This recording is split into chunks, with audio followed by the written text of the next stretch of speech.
दरियाए काबुल में सैलाबी रैले के बायस नौशहरा का इलाका कैंप कोरोना ताहाल पानी में डूबा हुआ है। इलाके में 4 फुट तक सैलाबी पानी खड़ा है। मकीनों को शदीद मुश्किलात का सामना करना पड़ रहा है।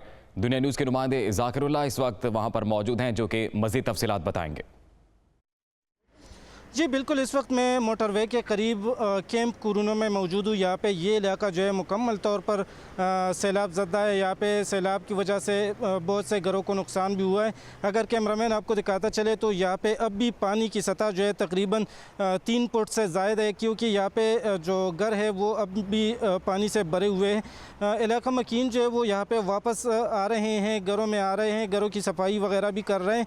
लेकिन हम देख रहे हैं कि कई घरों की दीवारें जो है वो बिल्कुल मुकम्मल तौर पर मुनहदम हो चुकी हैं, गिर गई है। जबकि अब भी ऐसे घर है कि वो पानी से भर गए हैं। यहाँ पे अगर कैमरामैन आपको दिखाता चले तो यहाँ पे हमारे सामने ये घर है, इसकी दीवारें जो है वो मुकम्मल तौर पर गिर गई हैं, जबकि घर भी अभी पानी से भरा हुआ है। लोग यहाँ पे आ रहे हैं, लेकिन अब भी उनको शदीद मुश्किलात का सामना है। कैंप कुरुनो में यहाँ पे मौजूद है। यहाँ पे अब पानी का बहाव जो है वो कम हो गया है। तकरीबन 3 फीट तक ये पानी जो है ये कम हो गई है। अभी भी तकरीबन 3.5 फीट 4 फीट तक ये पानी जो है इसकी सतह यहाँ पे हम इस वक्त यहाँ पे जो गली है उसमें मौजूद है। तो यहाँ पे ये गली की ऊंचाई ज़्यादा है, तो इस वजह से यहाँ पे पानी की सतह हमें कम नज़र आ रही है। लेकिन जैसे ही हम दीगर मोहल्लों में चले जाते हैं तो वहाँ पे पानी की सतह जो है वो अब भी तकरीबन 4-4.5 फीट तक है। अब भी यहाँ पे घरों में पानी जो है वो खड़ा है। लेकिन यहाँ पे इलाका मकीन का कहना है कि तकरीबन 3 किलोमीटर तक आगे ये पानी जो है ये खड़ा है। इलाका मकीन को इंतहाई मुश्किलात का सामना है। जी, सवात के इलाके बहरीन में सैलाब मुतासरीन को अशिया खुरानोश की किल्लत का सामना है।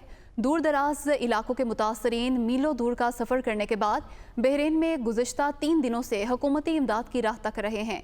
दुनिया न्यूज़ के नुमाइंदे आमिर जमील इस वक्त वहाँ पर मौजूद हैं, उनसे मज़ीद तफसीलात जानते हैं।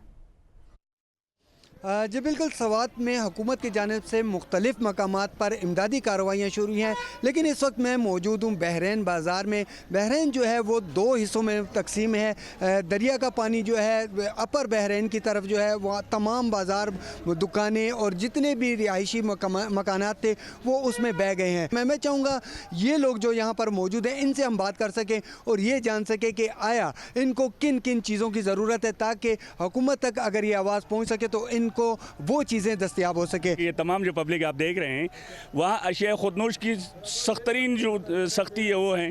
कई दिनों से अशिया खुरनोश की सप्लाई नहीं है, लोग मैसूर बैठे हुए हैं। डीसी साहब से मेरी कल मीटिंग हुई है, स्पेशल ब्रांच वालों से मेरी मीटिंग हुई है, सबको मैंने इन्फॉर्म किया, लेकिन हेलीकॉप्टर सिर्फ कलाम की हद तक जाता है। बीच में 9 जो गाँव हैं उनके ये लोग आप देख रहे हैं 2 यूनियन कौंसिलों पर जो मुश्तमिल लोग हैं वो भूख से मर रहे हैं, अफलास से मर रहे हैं। खासकर एक साइड हमारी बड़ी शहर जो गाँव है वो बिल्कुल मैसूर है इस टाइम, वहाँ तक कोई ऐसी साहब की रसाई नहीं है।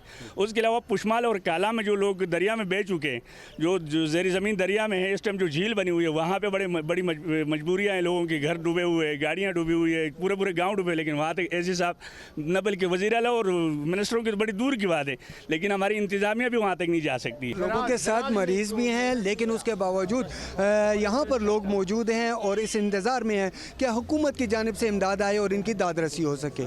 जी।